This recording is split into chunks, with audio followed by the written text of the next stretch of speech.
is Selina Todd, and I'm going to be chairing the event this afternoon.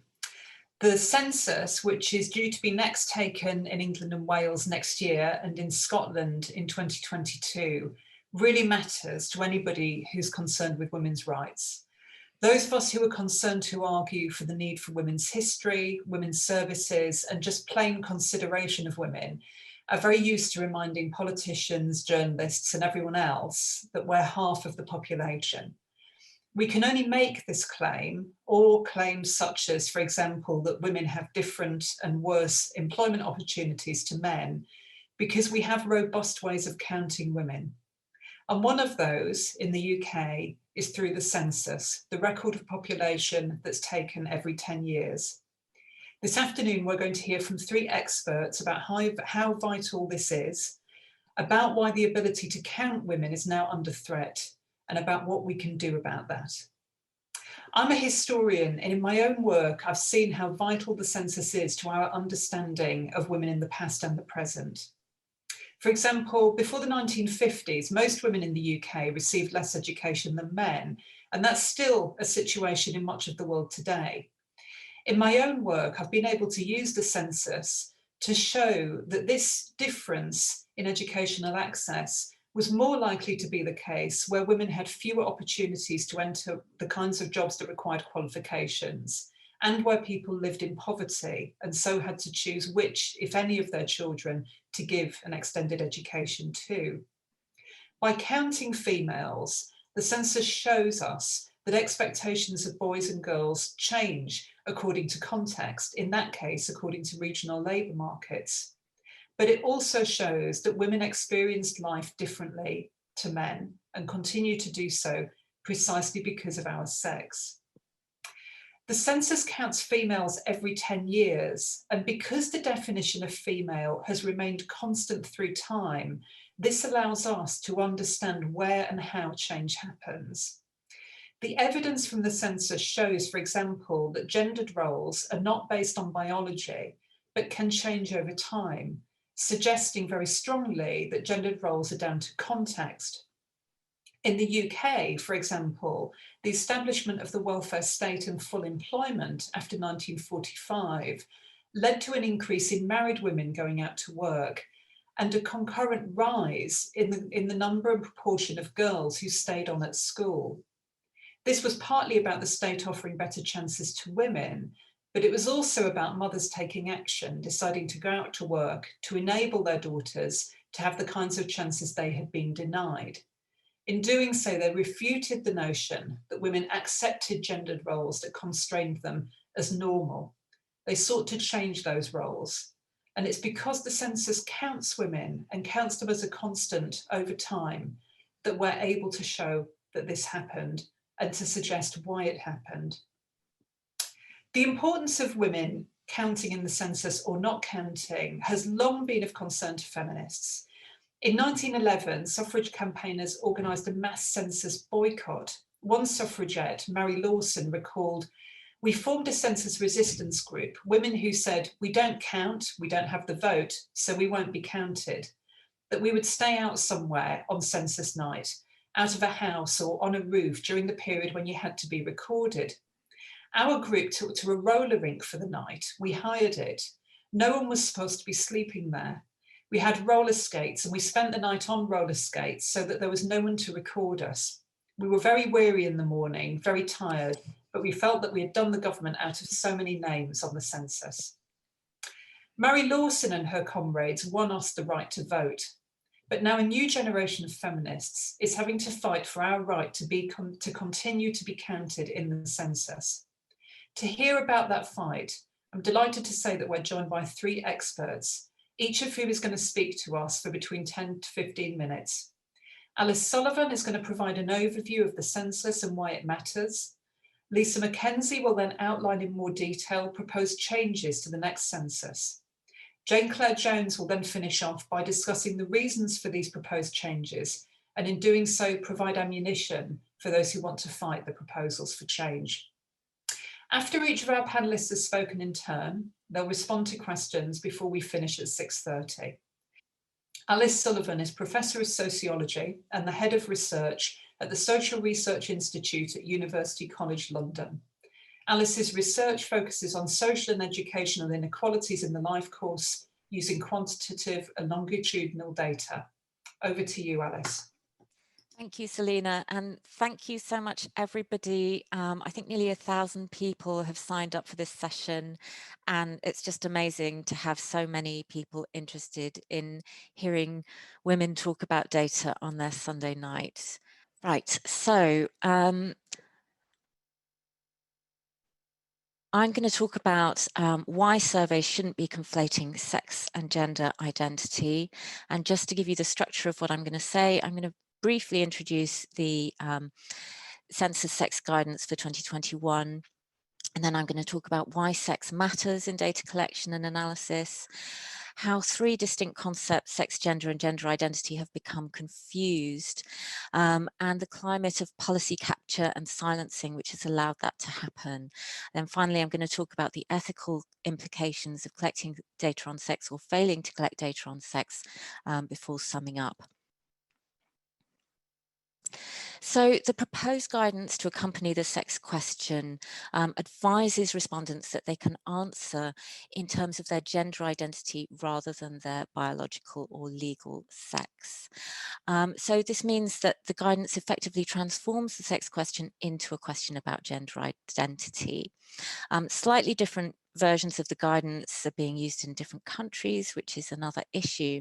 But there's also a new voluntary question on gender identity being included, which is great, but the value of that would be maximised if we separate it from sex. So we need two clear, distinct variables on sex and gender identity. Now, the census has collected data on sex since its inception in 1801, and there was no guidance until 2011 because, of course, sex is a pretty straightforward question. Most people understand how to tick the male or female box without guidance. But in 2011, guidance was brought in without any consultation, but it's unclear how many people would have looked at it. It's likely that it will have more impact in 2021, partly because of the switch to online first, which means it's more visible, partly because there's been debate about it, which will have raised awareness that, that this is happening. But much more importantly, I think because there's been a big rise in trans and non-binary identities in recent years, which means that data continuity is likely to be strongly affected. And this matters not just because the census is really important, but also because the census influences other data collection exercises. So we're likely to see a wider loss of data on sex. And this is, of course, already happening. So I'll give you a few examples of where we're already losing data on sex. So in employment and pay, ACAS are advising firms that people can respond in terms of gender identity rather than sex, and that non-binary people can actually be excluded from data on the from pay gap reporting at the level of the firm. Police forces are recording crimes by men as though they were committed by women at the request of the perpetrator. In health records, the patient's actual sex can be replaced with their gender identity at the patient's request, which has implications for health research that uses administrative data. Now, I think people often assume, oh, well, this doesn't matter because it only affects small numbers of people. Well, the numbers may be fairly small overall, although of course we don't know how big the numbers are and how they're changing over time. But trans and non-binary identities, of course, not randomly distributed throughout the population. And so in certain subgroups, these numbers are not negligible. So both male prisoners and BBC staff, two quite different groups, but 2% of both of those groups are trans identified. But more importantly, I think, we're seeing growing numbers among youth, especially girls, and we just don't know where that trend is going to go. Why does it matter? Well, sex is just a fundamental demographic and explanatory variable. It's a powerful predictor of almost every dimension of social life: education, the labour market, politics, crime, physical and mental health. As a sociologist, I just find it extraordinary that anyone could think that it doesn't matter to collect data on sex. It's such an important variable. It's also a protected characteristic under the Equalities Act, so obviously it is essential to collect for equalities monitoring. I'm just going to give you a couple of examples. I could spend all day giving you examples of why sex matters in data analysis, but I'm just going to give you a couple. Now, this first one is about the sex ratio at birth internationally, and you can see that in some countries far more boys are born than girls, so in China and India, for example. And the reason for that is straightforward. It's because males have a higher status in those societies, and therefore sex-selective abortion leads to higher numbers of male compared to female births. Now, sex predicts almost every aspect of social life, but it's really dramatic in some areas of life. And if we look at violent crime, for example, of course, the vast majority of men are not violent criminals, but the vast majority of violent criminals are men. So if we look at convicted murderers, 94%. Of course, most murder victims are also male as well. But if we look at sexual offences, you can see almost all sexual offences perpetrators are male, and the vast majority of the adult victims of sexual offences are female. So it should be obvious that where you've got such a dramatic difference between the sexes, misclassifying a few cases from male to female could actually skew the data quite significantly. So why is this happening? I mean, women have historically been second-class citizens in terms of data collection, and many of you will have read about this in Caroline Criado-Perez's book on invisible women. But, you know, until recently, government agencies have certainly recognized the need to gather sex-based data. And you might think it's more obvious now than ever with the sex difference in COVID, for example.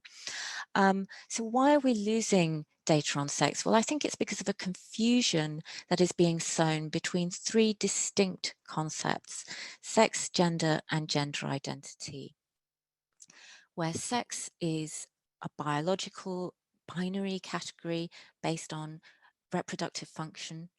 Gender, sociologists refer to gender not as an individual characteristic, but as a social category. So we're talking about stereotypes and social roles that are imposed on people based on their sex. And then gender identity is quite different from gender, because rather than being about how people see you, it's about how you see yourself. So it's a psychological category. And some people feel that they have a gender identity which does not align with their sex.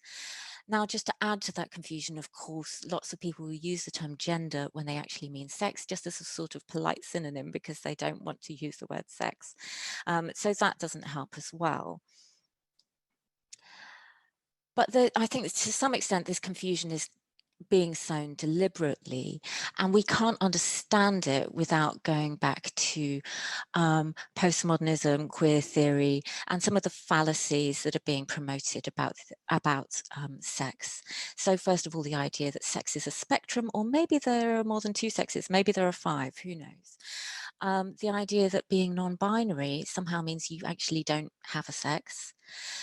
The use of intersex conditions, which is has to be said very offensive to many people with intersex conditions, to sort of try to muddle that together with gender identity as if it was a gender identity. The idea that sex isn't real, it's a social construct which is arbitrarily assigned to people. And then finally, underpinning all of this, I think the idea that it's actually offensive to acknowledge the existence of biological sex. It's kind of rude to admit that we're mammals and we have a sex. And you can see, so on the right-hand bar there, I've used an example from an NHS inclusion toolkit, which kind of illustrates some of those fallacies. So asks about your gender, but then gives male and female, which are obviously sexes, and then non-binary as a separate category, and other. What's this other sex? You know, is your gender different from the sex you're assigned at birth? And this is all over lots of questionnaires. And it's really, really problematic, because accurate data matters for all of us, and that obviously includes trans people. So we can't understand gender identity without understanding sex.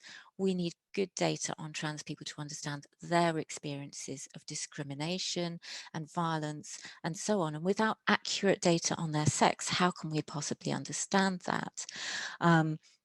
So one area that as social scientists, I think we should be very interested in is why are so many more girls identifying as the opposite sex among the younger generation, whereas among older generations, it was almost exclusively males who tended to identify as the opposite sex, and far fewer people.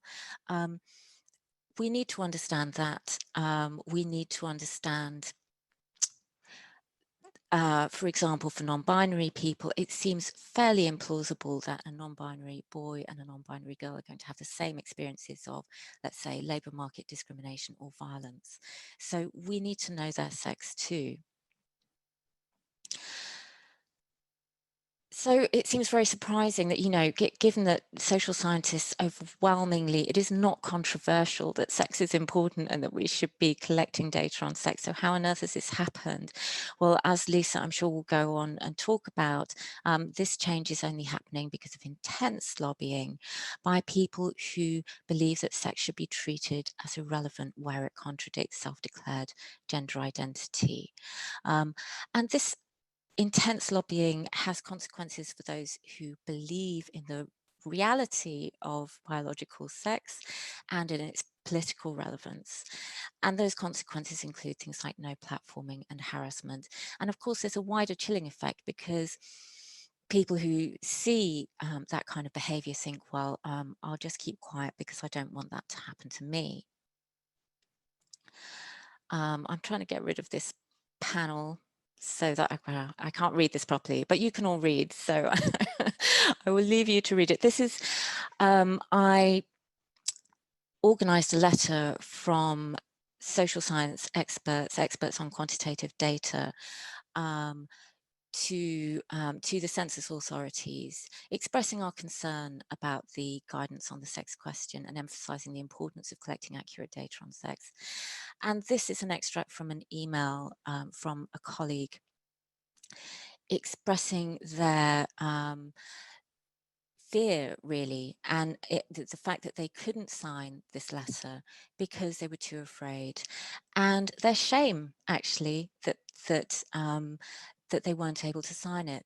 And it's just extraordinary and very sad because I've never come across any issue like this in my career as an academic. This is not normal for people to feel frightened and silenced about speaking on their areas of expertise.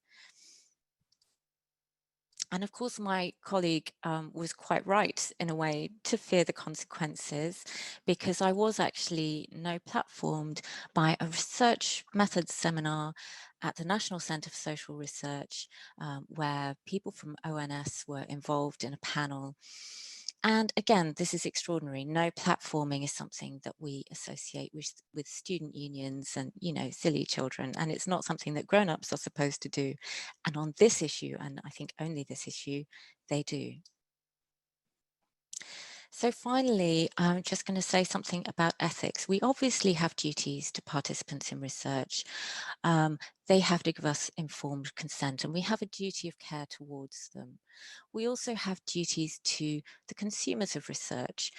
People have a right to expect truth, rigor, accuracy, and we have a duty to ensure public trust in research. And I think ONS in particular has a very strong duty in that area. So certainly no researcher and no one collecting data should be looking to seek to cause gratuitous offence to respondents. But we do often ask sensitive questions, and I have never seen this given as a reason previously to actually deliberately seek false or muddled information from respondents because they may be offended by a request for accurate information. We also have a duty to address important social phenomena and to defend science and scholarship in the face of bullying. And I think it's completely unethical, actually, to cease to collect data on sex. we need to be able to monitor differences between the sexes, and we have an ethical duty to do that. So to sum up, without accurate data on sex, we lose the ability to understand and monitor differences between the sexes and to design evidence-based policies. Policy capture and silencing are preventing the kind of normal, rational discussion and scientific processes from being applied to questions on this question as they would be on any other question. And anyone who values evidence-based policy should oppose that.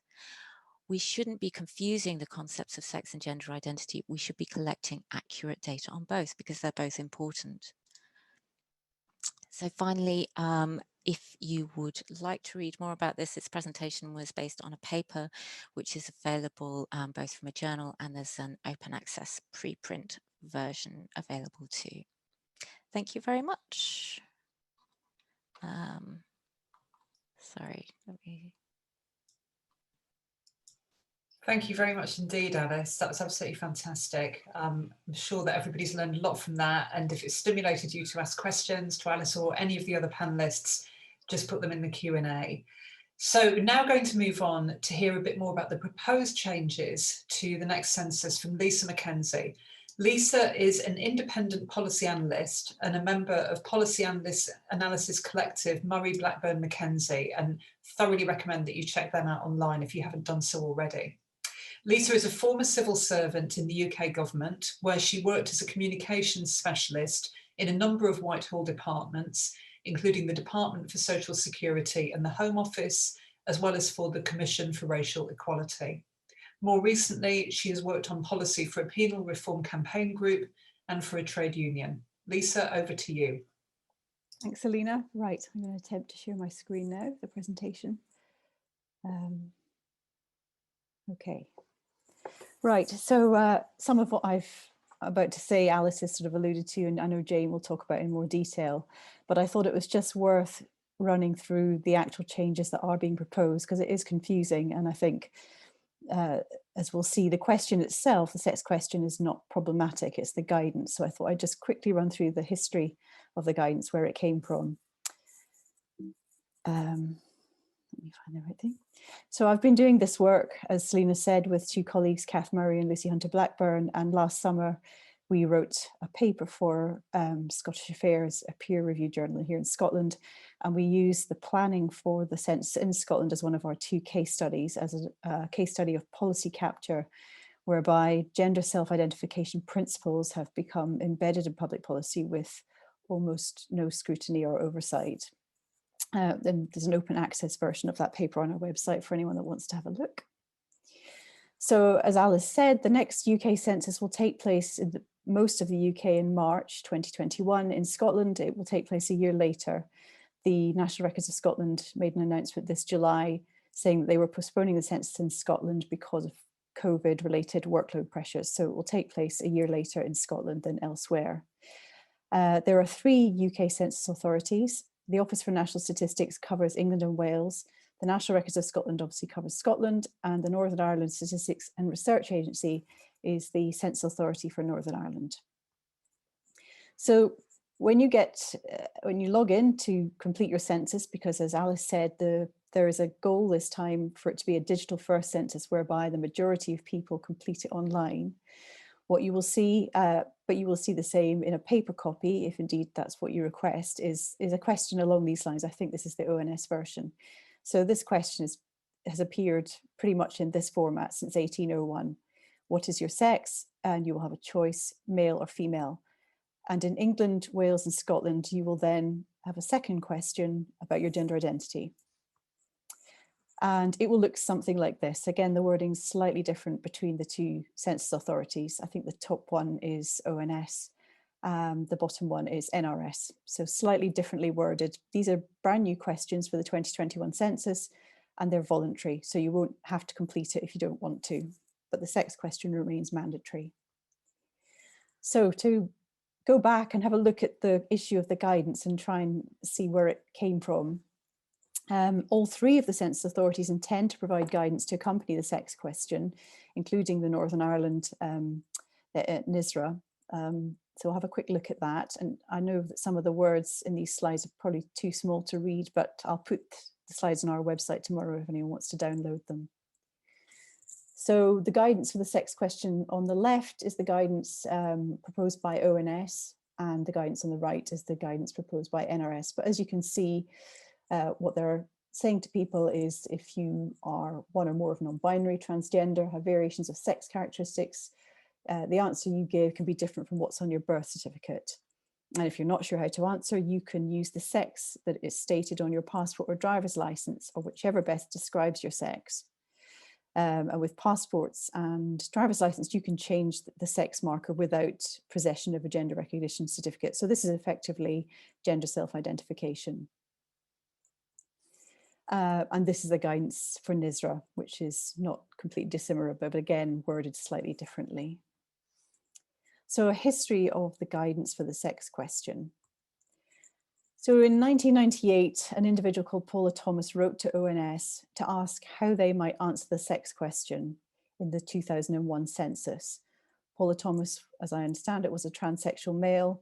And as you can see, the answer they received from ONS says, should there be the traditional question on the individual sex in the 2001 census, it would be reasonable for you to respond by ticking either the male or female box, whichever you believe to be correct, irrespective of the details recorded on your birth certificate. So what I want to show with the next couple of slides is how a narrative became embedded, that the guidance that is being proposed for 2021 has been in place for 2 decades. And this is really where that claim comes from. So as you can see, the campaign group Press for Change, who campaign on transgender rights, in 1999, they issued this guidance on their own website, which piggybacked on the email which Paula Thomas had received from ONS. So again, directing people who had a transgender identity to answer the sex question based on their self-identified gender. And bear in mind, obviously, in 2001, and 2011, there was no gender identity question.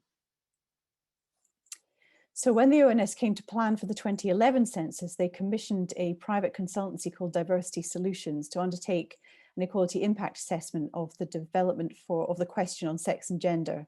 And again, remember that there is no proposal for a new question on gender identity at this point. And what they say is, in the view of the assessor, it would be a disproportionate use of resources to conduct an equality impact assessment on the sex question.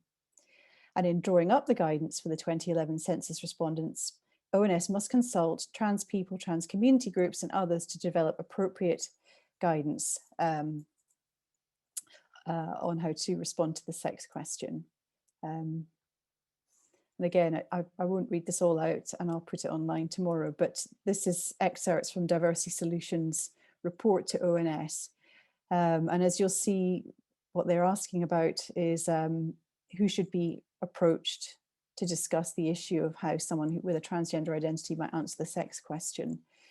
And they talk about referring to the Gender Trust, Press for Change and Mermaids.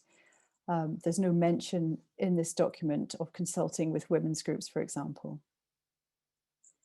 So when it came to 2011, the guidance that you can see on the screen is what was used to accompany the sex question on the census document that was used in Scotland, but a very similar wording appears from the census document that was used in England and Wales. And this, as far as we understand it, appeared online, although there's some discussion about whether the same form of words was available to people at the end of a helpline for anyone that wanted to ring to get advice. So fast forward now to the planning of the next census in the UK.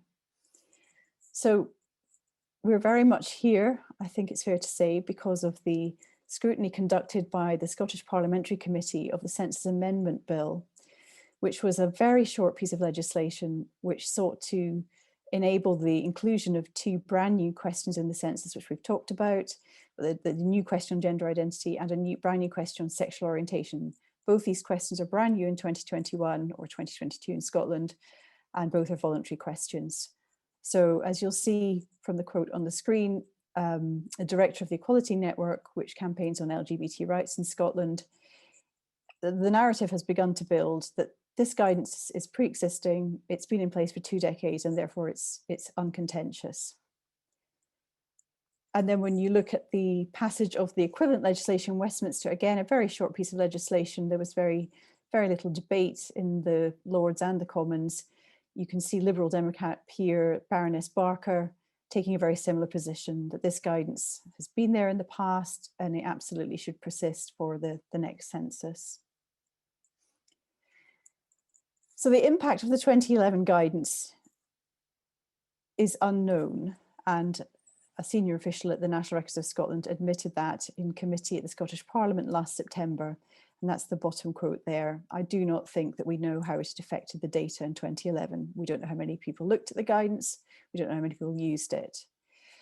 And during an evidence session during the passage of the census bill in Scotland, you have Professor Susan McVie of Edinburgh University, a very highly respected criminologist and user of quantitative data, saying that she thinks that this was a mistake to include this guidance because arguably the measure of sex in the 2011 census is therefore not accurate. And this is why it matters, because you might say, well, and then this is absolutely the case, the vast majority of us will never look at the guidance for the sex question. Most of us will quickly complete it and move on through the questionnaire.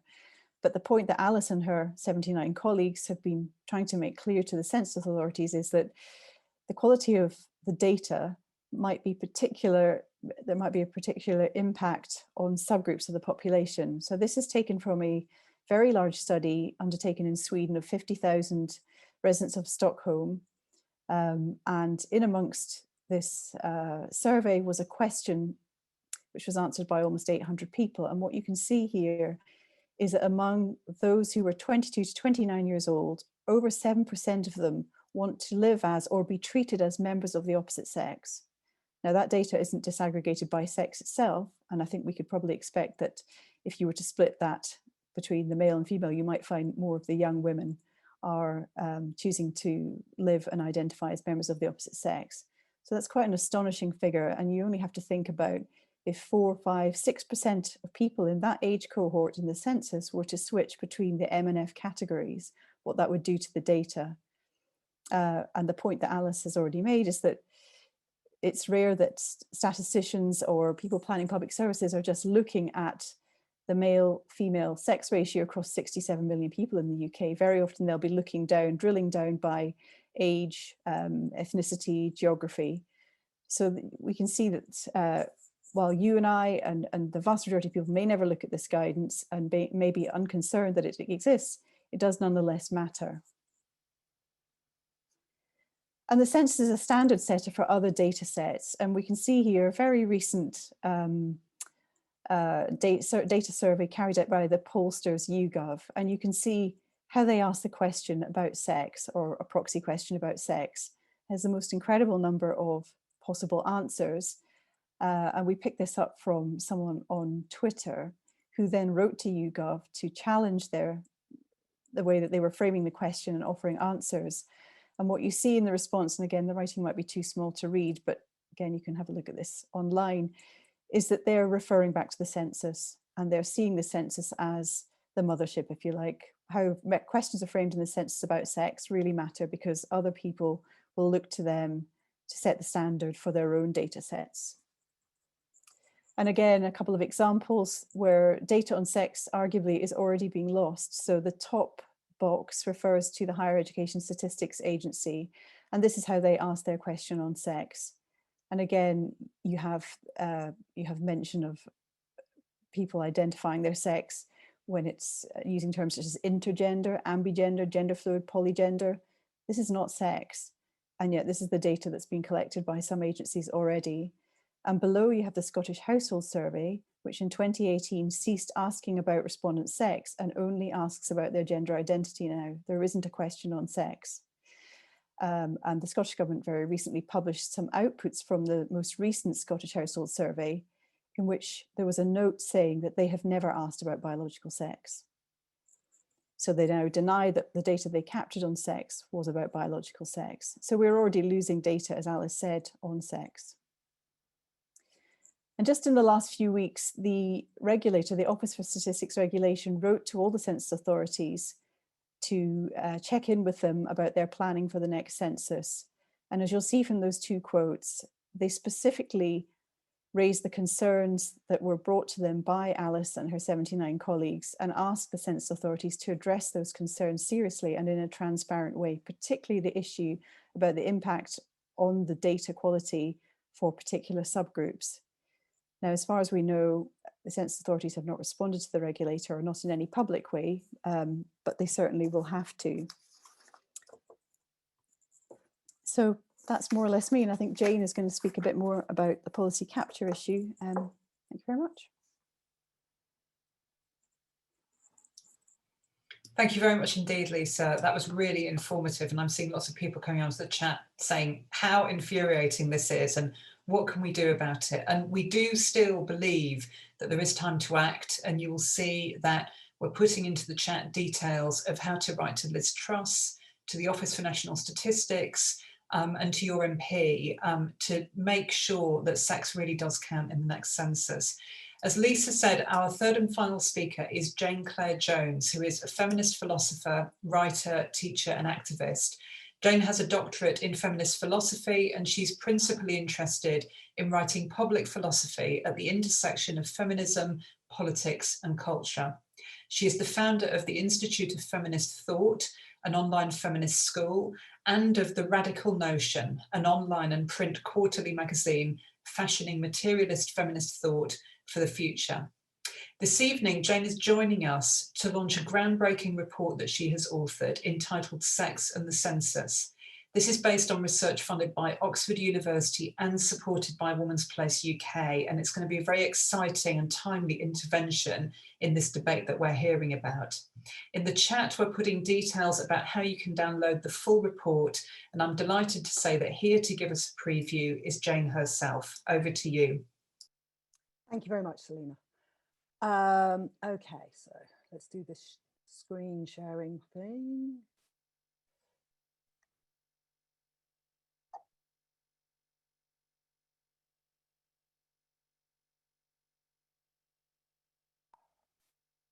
Okay, can everyone see that? Okay, so thank you very much. It's very nice to be here to talk about this report that I've been working on with Lisa as well for the last however many months. Okay, so we don't have a great deal of time, so I'll kind of skip over quite quickly the stuff about the general report so we can get on to the stuff specifically about the census.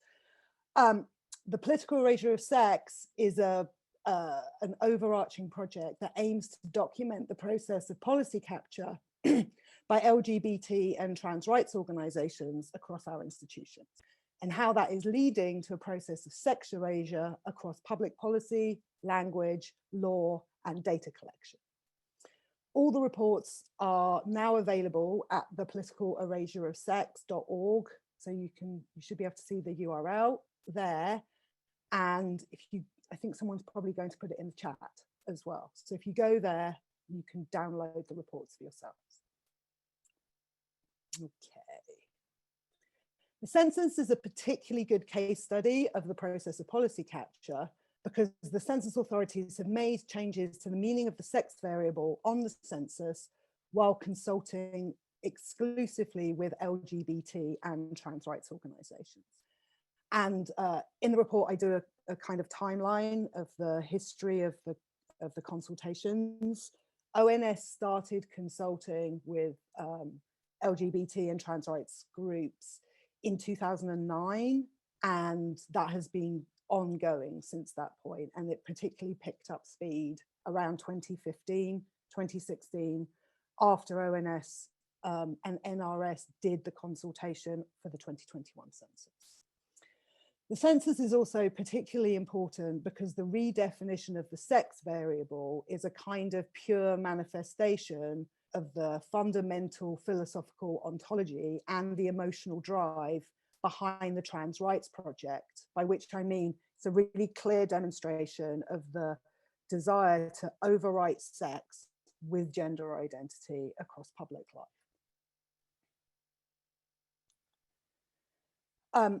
The report has an appendix, and in the appendix, I detail the development of transgender ideology, by which I mean the idea that gender identity should overwrite sex, from its development in the early 90s in legal activism. And I pay particular attention in that appendix to how the concept of sex denial, which Alice referred to as well, developed. So I know many of you are familiar with the kind of present structure of trans ideology, but I thought it might be interesting to give a bit of an insight into how those concepts developed. So this is the main substance of what the report is about. There are three major headlines about where the impact of trans rights organizations is most visible in the recent work on the census. As Lisa just talked about, and also as Alice has been trying to work with ONS about, the main and still unresolved issue is the guidance to the question, which was changed in 2011. And when it was changed, it changed the meaning of the sex variable to self-identified sex, which is gender identity. Secondly, in 2017, in the process of consulting with trans stakeholders, ONS suggested removing the sex question entirely from the census, or making it non-mandatory in order to meet the needs of trans respondents.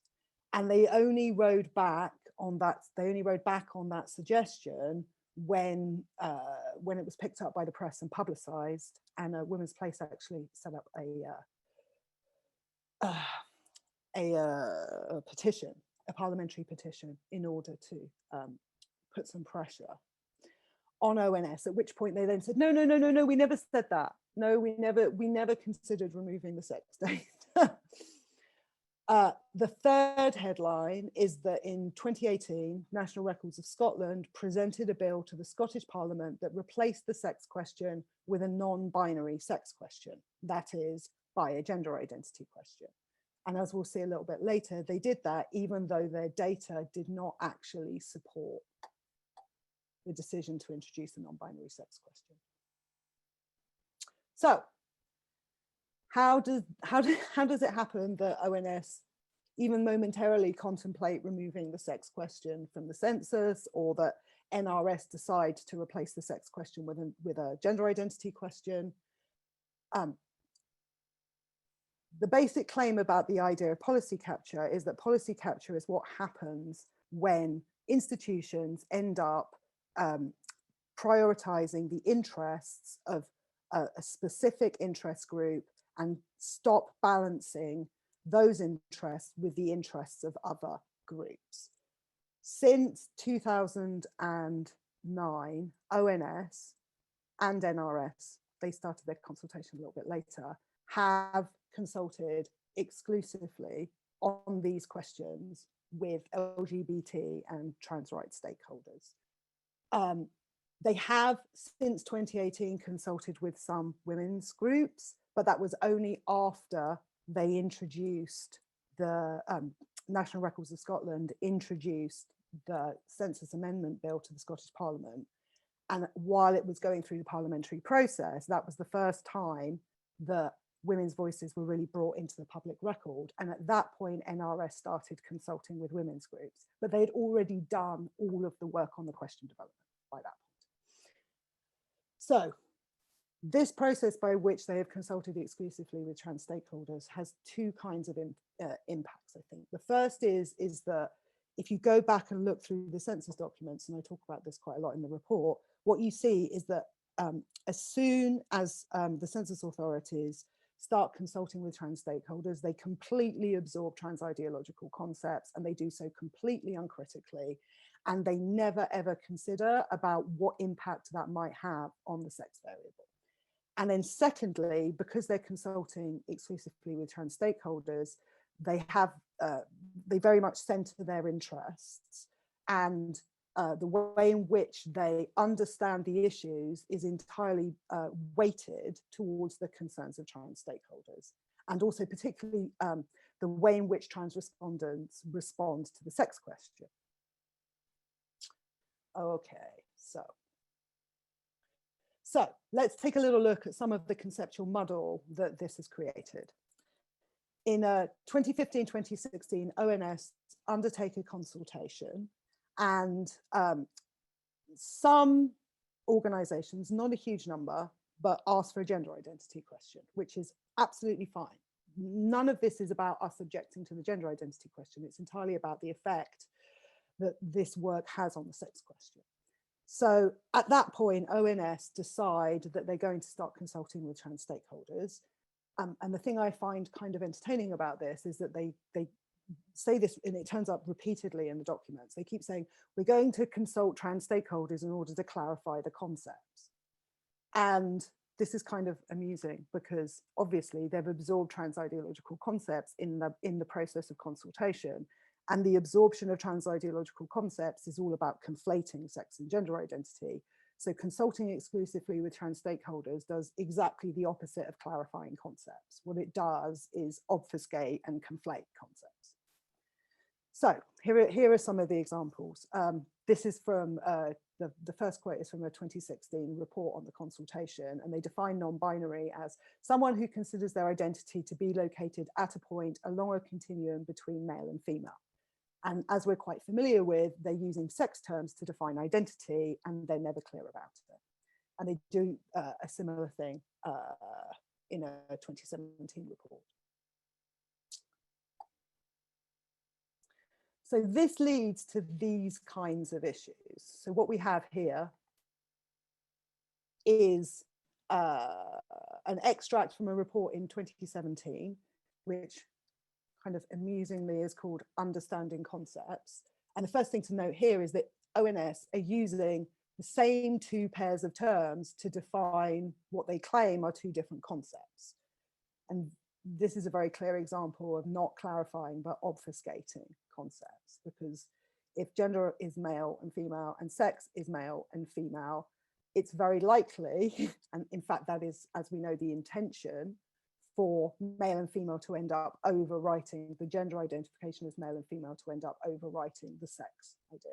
Generally, if you want to define concepts, it's a good idea to define them using different terms. What seems clear from this definition is that ONS have also accepted that one can self-identify as male or female, and are clearly concerned about people's ability to self-identify and answer the census, all of which implies an intention to allow people to self-identify their sex. Indeed, when they start work on the gender identity question in response to the 2015-2016 consultation, ONS do an overview of practices in other countries and give several examples of places where gender identification is being recorded in the sex variable without ever questioning what this might be doing to the quality of the sex data. Throughout their development work, they are also receptive to the idea that trans respondents must be able to answer the sex question in line with their gender identity, which is probably not that surprising, given that in 2011, they had already introduced guidance that effectively redefined sex as self-identified sex. However, at the same time, ONS is also claiming that it understands sex as biological. So here we have a definition of sex, which is not terrible. It's quite noticeable that they say it is assigned at birth. That's a pretty solid tell of the influence of trans ideological concepts on their work. But it's not you know, a catastrophically bad definition. It's not the definition they're using, because actually they're using a definition of self-identified sex, but they've had a fair stab at, you know, defining it correctly. This definition of gender is a complete mess. I mean, and the first thing that we should probably point out is that the UK government does not define gender anywhere. There's no statutory definition of gender, so this is factually incorrect to begin with. Secondly, it also leads to definitions like this, which is probably my favorite piece of conceptual mishmash in a huge, big, towering pile of like conceptual woolliness. The claim here is that gender is simultaneously both a social construct and an internal sense of self.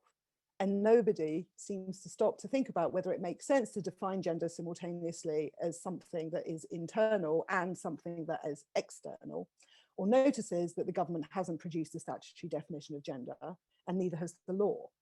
Nor do they stop to question why they are assuming that people's personal identification with social constructs should straightforwardly overwrite the material facts of their sex.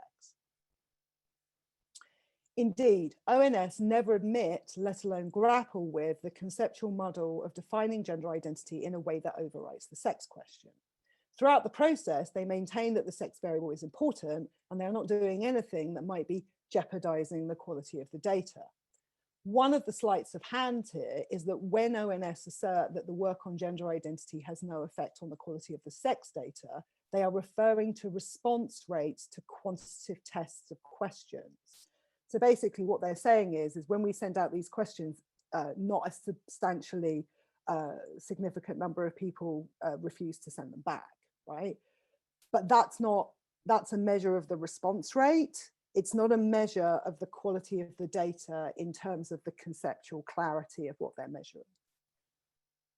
And in fact, it would be impossible for what ONS are saying about the quality of data to refer to the conceptual clarity of what they're measuring, because there is no conceptual clarity to what they're measuring. In this, they have violated the first principle of questionnaire design, which is to know what you're actually measuring. It's rocket science, as Susan McVie made plain to the Scottish Parliament in 2018. It's kind of stunning that people need to go to the Scottish Parliament to explain to the census authorities that they need to be clear about what they're measuring, but here we are. Now to turn to the National Records of Scotland. Unlike ONS, NRS are far more explicit about the impact of the guidance on their thinking and inadvertently, therefore, on the lack of clarity about what they are actually measuring. It's pretty puzzling that somebody could put these definitions next to each other and somehow convince themselves that whether someone identifies as male or female or something else is conceptually distinct from whether someone has an internal sense of themselves as a man, woman, or something else. Somehow, however, they never admit to themselves that they've conflated the concepts, and that, given that sex is a material fact and not an identity, self-identified sex is a measure of gender identity. And this conflation then leads to the conceptual car crash of the Scottish Census Amendment Bill. In presenting the Scottish Census Amendment Bill, NRS conflated sex and gender identity in at least 3 places. In the bill itself, where they proposed inserting including gender identity into the definition of sex. In the accompanying EQI, where they deal with the 2 protected characteristics of sex and gender identity together and then didn't discuss sex at all. What a surprise. And in the policy memorandum, which explicitly notes that they are not measuring biological sex, redefines the sex question as a non-binary or gender identity question, and justifies this by suggesting society's definition of sex has changed and it needs to be more inclusive. What they never deal with is that definitions exclude things by definition, and that if you include things not previously included in a definition, then you have changed the meaning to something else. Despite all this, when concerns were raised by Joan McAlpine's parliamentary committee, National Records of Scotland wrote a letter claiming that they had never intended to conflate sex and gender identity, even though they transparently had. So there's a lot of conceptual confusion here and denial about that conceptual confusion, and that can be attributed in part to the census authorities uncritically adopting trans-ideological concepts which have the conflation between sex and gender identity baked in. The second major factor that impacts the question development process is the way the census authorities give massive amounts of importance to the reactions of trans respondents to the sex question. This is despite the fact that, as NRS's criteria makes evident here, respondent need is not a primary variable for assessing census questions. And there is a question about an issue about public acceptability, and there are places where the census authorities, when discussing their criteria, talk about the need for questions to be publicly acceptable. Usually that refers to the public in general, not small groups of respondents, but there is some, as Alice was suggesting, there is an awareness that people need to be sensitive about the questions that they're asking. However, there is no precedent in data collection for transforming, changing the meanings of questions, muddling what you're measuring, because a very small pool of respondents are offended by the question. So this is a fairly representative sample of the type of comments that are given by trans respondents when they're doing qualitative testing on the sex and gender identity questions. It's very clear from the data that they find the question extremely challenging. The main issue, like I've just said, is how the census authorities should respond to that, and whether they should respond to it by changing the meaning of the sex variable. Particularly given that the sex variable is a protected characteristic of female people, and that, as Alice has also made clear, it's an absolutely core demographic variable. When ONS's idea about removing the sex variable was leaked to the press in 2017, the Times interviewed a number of sociologists, and the incredulity about the idea that they were going to get rid of the sex variable was quite impressive. Okay, so what my research suggests is that the data that NRS presented in 2018, which is in a document called the Sex and Gender Identity Topic Report, which was the document which was used to support the introduction of the Scottish Census Amendment Bill. The data in that report, NRS claim, supported the introduction of a non-binary sex question. And that is not true. The data did not support it. There's a large section at the end of the report where I go through several of the claims that NRS make in that document about how their data supports the introduction of a non-binary sex question. And if you read that document very, very carefully, it's very clear that they're lying. So basically, the conclusion that I come to is that the decision to introduce a non-binary sex question was reached by placing disproportionate emphasis on the emotional reactions of trans participants. If you look at that document, it's an 80-page document. 20 pages of it are devoted to the qualitative responses and the emotional responses of a very small number of trans respondents. So that was the first thing. They placed a massively disproportionate impact on the responses of a very small number of people. But I think actually what was more important was that they were concerned to essentially massage the data to produce the outcome that was the outcome wanted by the trans stakeholders that they had been consulting with.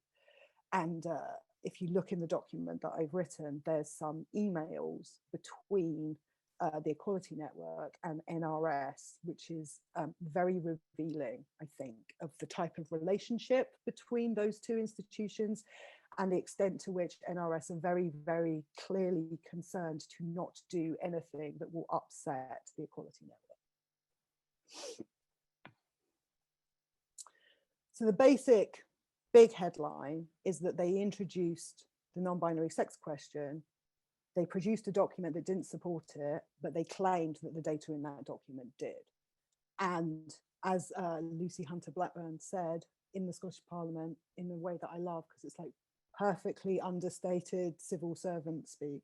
The topic report is a fascinating read. However, it left me with a lot of questions about how one decision was taken and another was not. Well, quite. Thank you very much.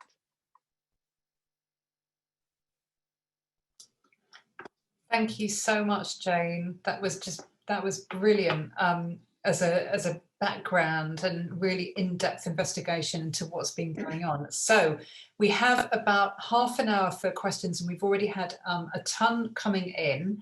Thank you very much indeed for those. I'd like to start off with one for Alice, I think, but others can chip in if they'd like to. Alice, we've got a question about what can feminists do about the fact that anybody can, in the end, self-identify as any sex they want, irrespective of the formal guidance. Is that a problem, regardless of the guidance? I mean, yes, and that's an argument that people will often make, that, well, you know, there's no point having accurate guidance because I can put whatever I like anyway. But I don't think that's an argument we'd accept for any other kind of question. The fact is, it's the job of people who design questionnaires to try to get the best and most accurate responses they can. And yes, there'll always be some error, but I don't think we should be encouraging that.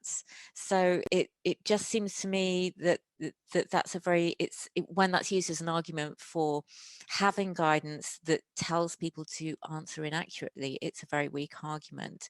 As feminists, I think we just need to keep making the argument, and, you know, keep shedding light on this issue, because when people actually hear what's going on, I think they're shocked and they find it ridiculous.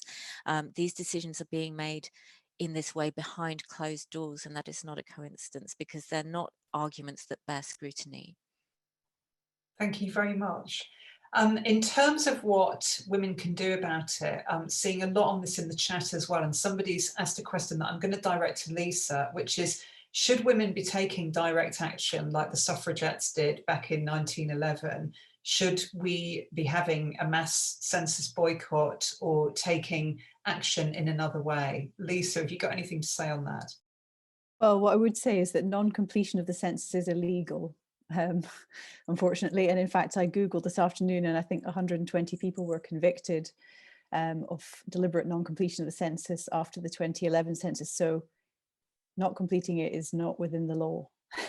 So I think our best bet at the moment, given that as far as we know, this guidance hasn't quite yet been finalised, although it almost certainly will be finalised literally within the next few weeks, is to do what we can to put pressure via our own MPs or direct contact with the census authorities to demand that they remove this guidance. I think that's our best bet.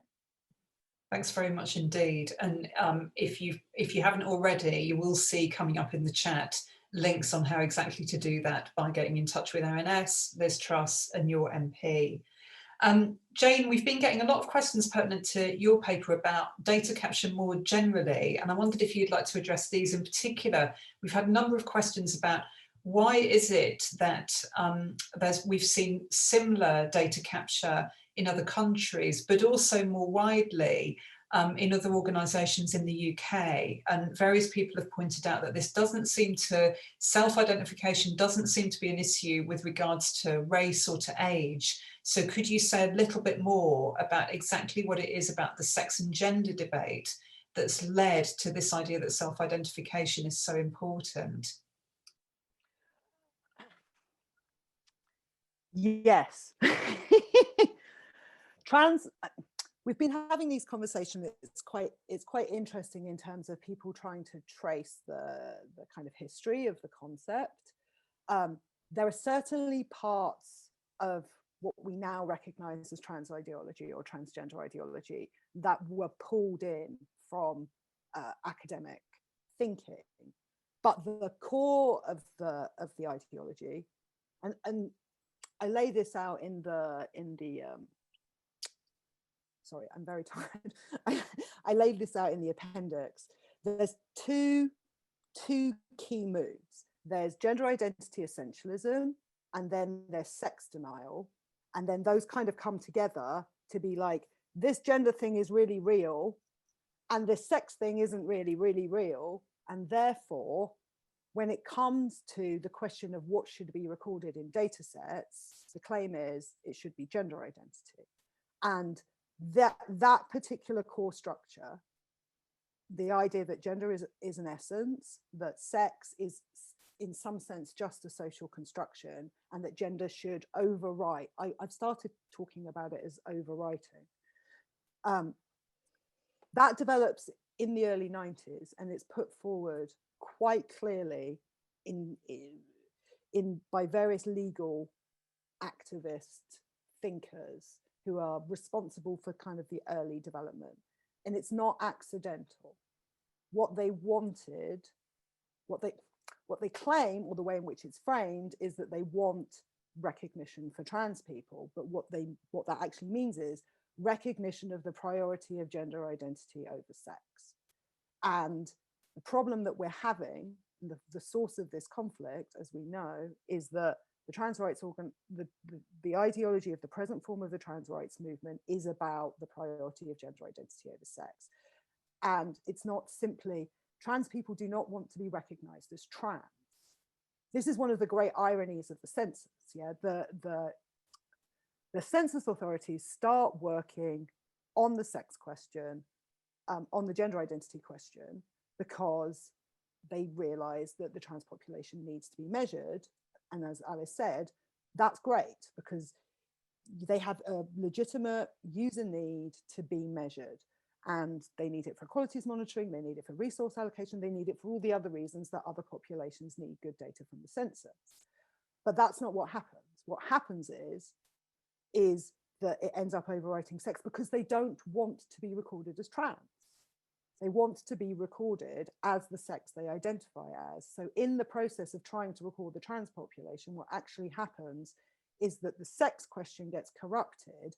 And at the same time, it's not at all clear that we're getting good data on gender identity or on the trans population, because the trans population doesn't actually, large numbers of the trans population don't actually want to be measured as trans. So the census authorities is trying to measure a population that doesn't want to be measured as the thing that the census authorities are trying to measure. They want to be measured as something else.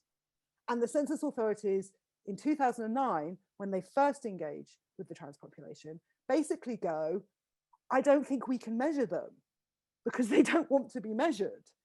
And then in 2015, because there's been, by that point, a much bigger push politically, they then just go, oh, okay, we're going to measure them and we're going to allow them to overwrite sex. That's kind of what happened. It's very complicated to work out exactly how this has all happened, because Alice says most of it has happened behind closed doors.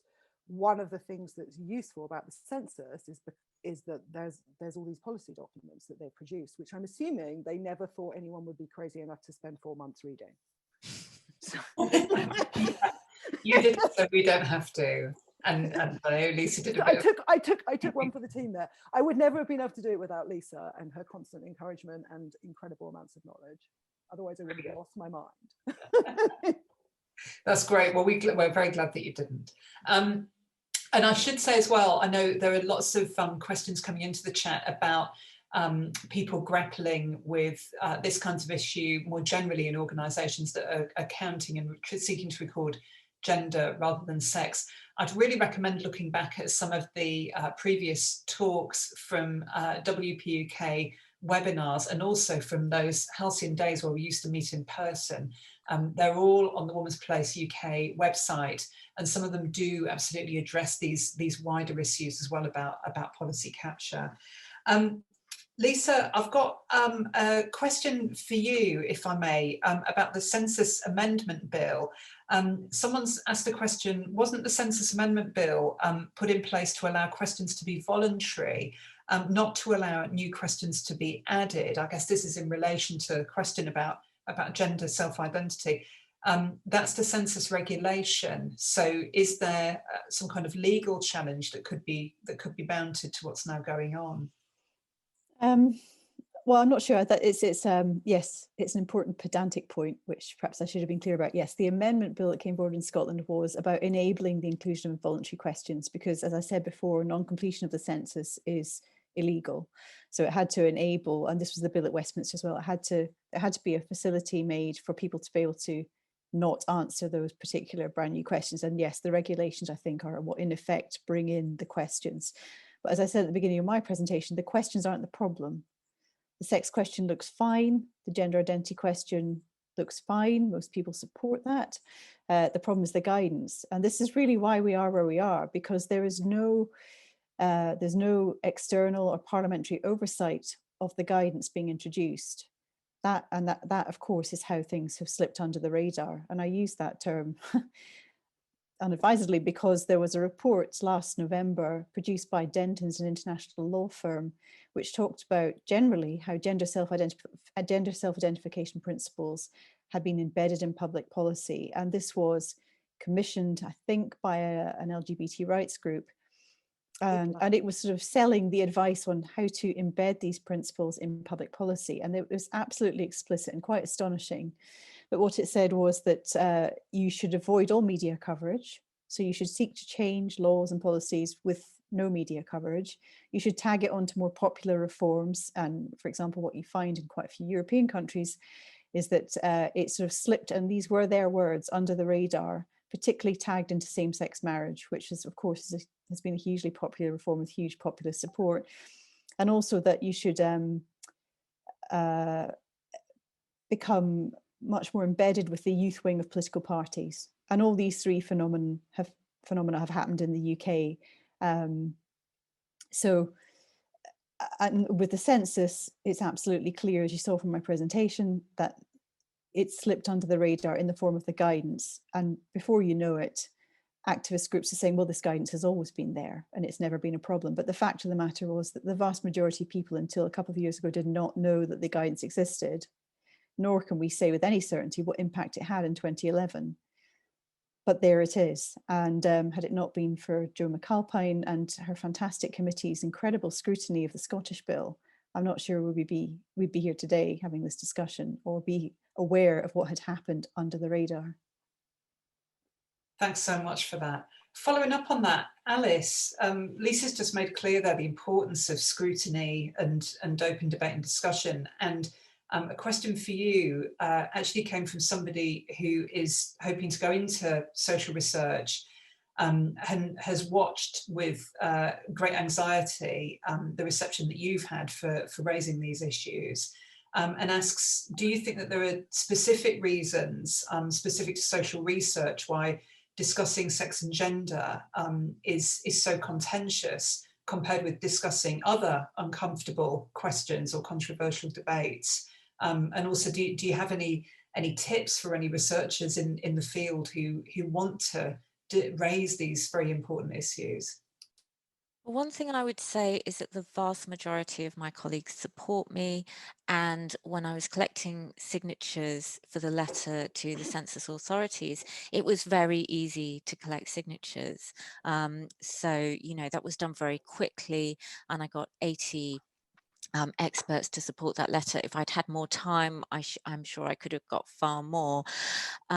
So that's one thing to take heart from, is that the vast majority of people in social science research, certainly in quantitative social science research, will support you and completely understand the importance of sex.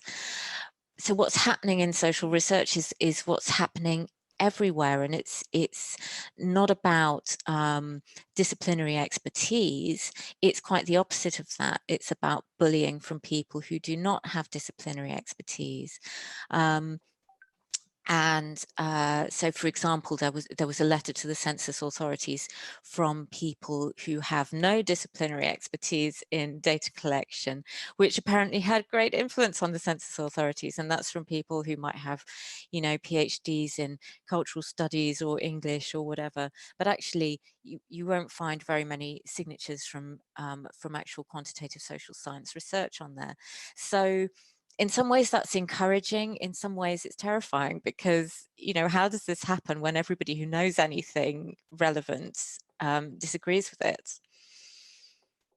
That's really interesting, but also very, very heartening, you know, thinking about that amazing letter of 80 academics that you got, who, as you say, are directly using the census, who absolutely endorsed everything that you've said here today. It's great to know that there are other researchers out there who are really fighting for this. Brilliant.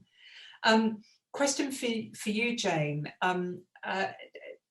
Does the guidance, or does any of the background to any of what's currently being proposed for the census talk about intersex people as a specific category? And specifically, does the proposed guidance offer any suggestions for how intersex people should answer the mandatory sex question?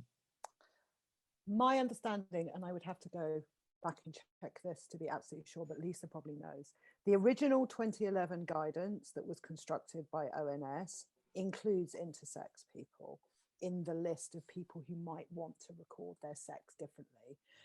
And again, that's a fairly solid tell of the absorption of trans-ideological framing, because as we know, the instrumentalizing of intersex people is a core part of undermining the reality of biological sex.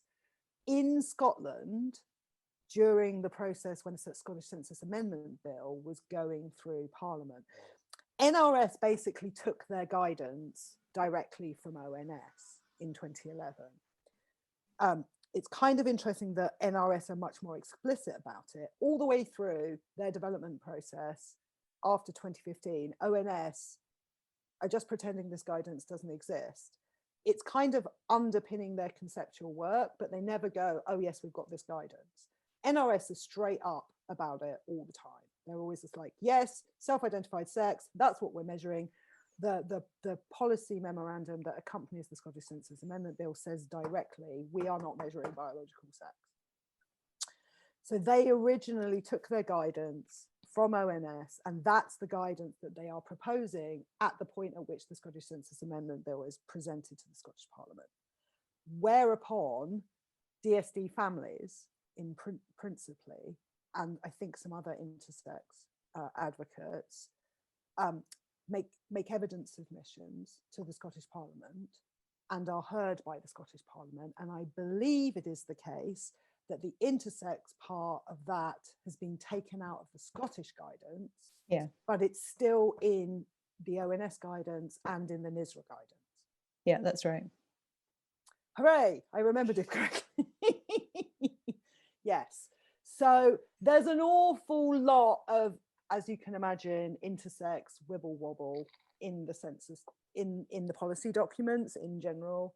And you also have, every time they deal with the trans respondents, they're kind of flip-flopping between, I don't want to answer this question because it essentially makes me feel sad or traumatized, and you can't have this question because it discriminates against intersex people. And you know, that went unchecked basically until DSD families went to the Scottish Parliament and went, 98% of intersex people, 98.8% of intersex people are male or female. Like, this idea that there is this very large number of people of an indeterminate sex is an ideological ruse that the census authorities have been now repeating for the last 15 years, along with all of our other public institutions. Yeah. Thanks very much indeed. Lisa, it sounds like you agree with that. Do you want to add anything to that, or has Jane done a comprehensive job? I think that's pretty comprehensive. Yeah, I mean, it is telling when you look at the 3 sets of proposed guidance that the NRS don't have a reference to intersex or conditions. And I mean, I don't know this for sure, but I'm absolutely certain that where a persuasive case has been made by a charity whose primary goal is to represent the needs of people with differences of sex development as they prefer as a term, which is the term used by the NHS. They made a compelling case for why they should not be used to appropriate the questions in the census, and lo, NRS do not use them. So when you come forward with a compelling argument that is heard by parliamentarians for scrutinising legislation, it turns out that actually it works. That's my take anyway. That's really interesting. Parliamentary scrutiny, what a thing. Lisa, a question for you. Quite a few people are asking, is there a deadline for us influencing the guidance? You know, it's obviously very urgent. Is there a set date? Is there a public consultation of any kind? Well, no, there's no public consultation. And again, that's why we are where we are. I think at the beginning of the year, when the NRS had brought the census order to the Scottish Parliament and they were questioned about the guidance, I seem to remember that they were talking about finalising the guidance at the end of the summer. Now, obviously, things have changed in Scotland because the census has now been postponed by a year, but it was always sort of mooted to be August, September. Now, obviously, we're now midway through October, so I'm absolutely certain we're literally 5 months away from the census date in England, Wales and Northern Ireland. I mean, it must be on the cusp of being decided. There's no set date. I mean, none of this is in the public domain, although if you go back and look at the letter from the regulator that went out last month, they're very clear that these issues have to be addressed and they must be done so in a transparent fashion. The regulator is very clear about that. But I mean, I keep my eye on the sites and I haven't seen anything, but it must be imminent. It must be imminent, but we don't have a deadline. We don't have a date. That's really helpful, thank you. I'm just going to warn all three of the panelists about the final question, because I'm going to come to each of you in turn, but I've got a question for Alice in between times, right? So Jane and Lisa can be thinking about this one. Obviously, lots of people are really concerned to get in touch with their MP, with Liz Truss, with the Office of National Statistics. And out of that has come this question, which is, if you were asked for an elevator pitch to explain the challenge in 60 seconds, what would yours be? Apologies if this sounds like trivializing your excellent data. It's not meant to be, but just wondering if you've got any capsule arguments to deliver this issue, given that we've got such a short time in which to do it. And while Lisa and Jane are thinking about that one, just one for you, Alice, which is, do you have any sense of why the ONS and other authorities have been so unwilling to talk to women, given that you and other researchers have taken such care in trying to present these data-rich arguments to them? It's a really interesting question. I mean, you framed it in terms of why they're unwilling to talk to women, but what really startles me is the fact that they've been unwilling to talk to experts, because it's not just women. You know, you'll see from the 80 signatories that there's plenty of men, anyone, regardless of their sex, who works in the social sciences will recognize the need for data on sex. So how has this happened? How have we moved into this kind of post-truth, post-fact world where a grown-up organization like the ONS isn't talking to experts? And I honestly can't fully answer that question, because I'm still kind of quite believe it. And I think it will be a job of future social historians, perhaps, Selina, to explain how this has happened. But the failure to listen to women as well is something that in the last couple of years that I've been thinking about these issues, it has staggered me. The fact that women's voices simply do not seem to count. How did we get here in 2020? And sorry, I'm just kind of restating the question and not answering it. No, it's fine.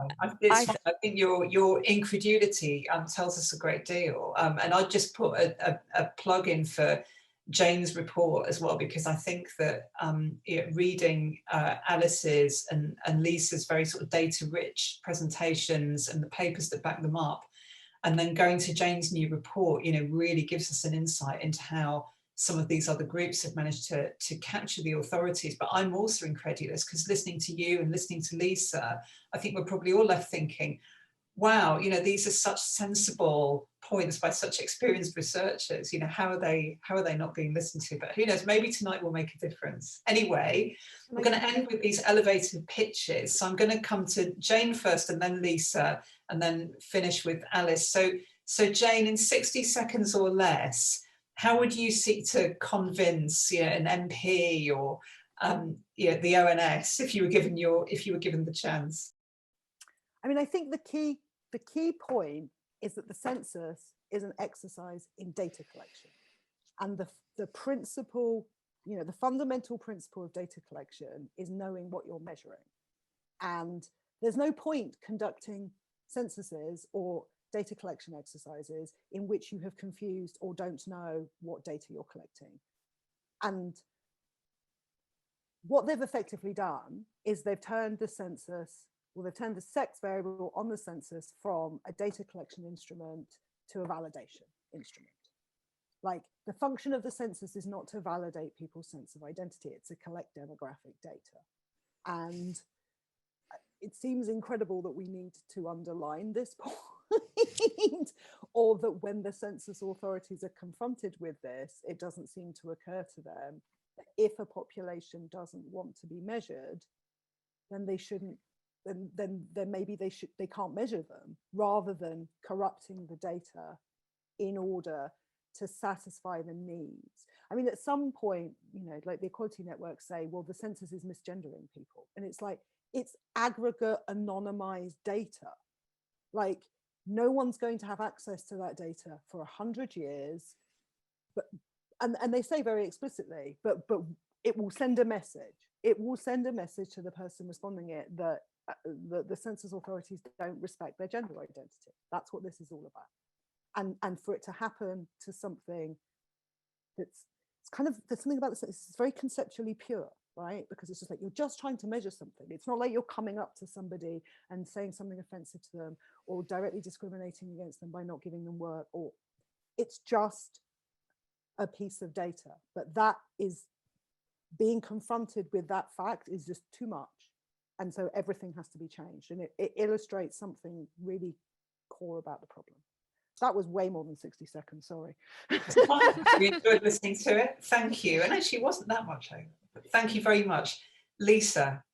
I suppose what I would say is that, I mean, it mirrors some of what Jane has said, that the purpose of the census is to collect data to enable the planning of public services and the allocation of public resources.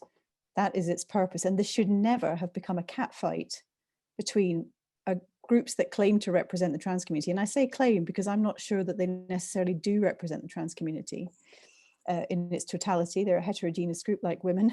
Shouldn't have become a catfight between these two groups. People like Alice should have been at the heart of this process right from the start, not fighting to have a discussion with the ONS with just months to go before the date of the census. But most importantly, the state should not be actively guiding people to answer the sex question as their gender identity. The state should not be actively guiding people to do that. Of course, what we do in the privacy of our rooms with our laptops open when we answer the census is one thing, but as Jane says, it's a private exercise. But the state should not be actively guiding people. We need robust data on sex. And I've just had a text from my father saying, we need robust data on sex for men too, and that's true. If you think about the COVID pandemic, we know that men are more likely to die and that women are more likely to suffer ill effects from the policy responses to the pandemic. So we need the data for everybody. But the fact of the matter is we're here tonight because we know that the physical and social consequences of being born in a female body have lifelong impacts for women. And it's what our sex is the basis of our experiences of disadvantage and discrimination. And we need robust, high quality data on sex if we're going to address that. Otherwise we can't. Thank you very much indeed. Alice. I would just say that sex matters. It is unethical not to at least try to collect accurate data on sex, because without accurate data on sex, we lose the ability to understand differences in the lives of men and women, girls and boys. We lose the ability to monitor trends over time between the sexes. We lose the ability to design evidence-based policies and to evaluate whether those policies have been successful or not. That's brilliant. Those are three fantastic pictures. And I know from the chat that's coming through that many people are already saying thank you. So much food for thought and so much fuel for the campaign as it goes on. And let's remember that back in 1911, when there was the census boycott, many of those suffragettes didn't expect that in their lifetime they would manage to win the vote, and they won it and much more. So we can win. Thank you so much to Alice Sullivan, Lisa Mackenzie and Jane Clare Jones. Thank you Woman's Place UK for hosting this wonderful webinar.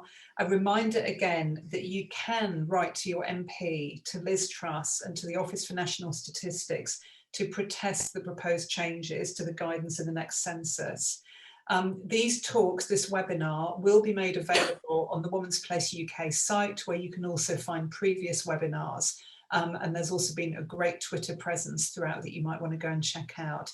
But I'd just like once again to thank our panelists and say thanks to all of you for tuning in and making this such a great evening. I know we've all really enjoyed it and really learned a lot. And here's to winning the fight and keeping sex on the census. Thank you. Good night.